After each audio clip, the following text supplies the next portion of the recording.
Մեթյու Հենրի, ամենօրյա ընթերցանություն, օր փետրվարի 22։ Եվ ես ահա երկրի վրա ջրհեղեղ պիտի բերեմ այն ամեն մարմինը կորցնելու համար, որի վրա կենդանության շունչ կա երկնքի տակ, եւ երկրի վրա ինչ որ կա պիտի սատկի։ Ծննդոց 6-րդ գլուխ 17-րդ խոսք։ Հին աշխարհի վերաբերյալ ամենանշանակալի բանը դրա կործանումն է ջրհեղեղի միջոցով։ Մենք կարդում ենք այդ չար աշխարհի առատ անօրենության մասին, Աստծո արդար բարկության եւ նրա սուրբ որոշման մասին այն կորցնելու համար։ Բոլոր դարերում Աստծո յուրահատուկ նզովքը եղել է ճշմարիտ հավատացյալների եւ դրա հայտարարված թշնամիների մեջ ամուսնությունների վրա։ Անաստված կողմի չար օրինակը ապականում կամ մեծապես վնասում է մյուսին։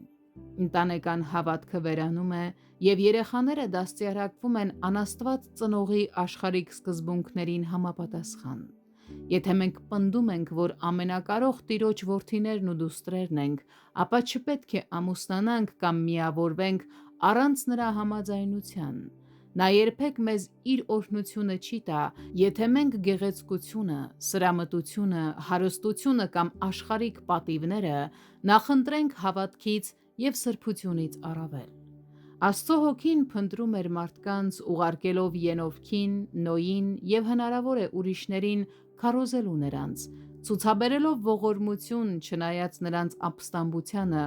առաջացնելով վախ ու համոզմունք նրանց խղճմտանքի մեջ։ Սակայն Տերը հայտարարեց, որ իր հոգին այլևս չի փնտրելու մարդկանց, այլ թողնելու է, որ նրանք կարծրանան մեղքի մեջ եւ հասունանան կործանման համար։ Նա այդպիսի որոշում կայացրեց, քանի որ մարդը մարմնավոր էր, ոչ միայն թույլ ու փխրուն, այլև նյութական ու ապականված։ Մարդը չարաշահել էր իր հոգու ազնիվ զորությունները, իր ապականված հակումները բավարարելու համար։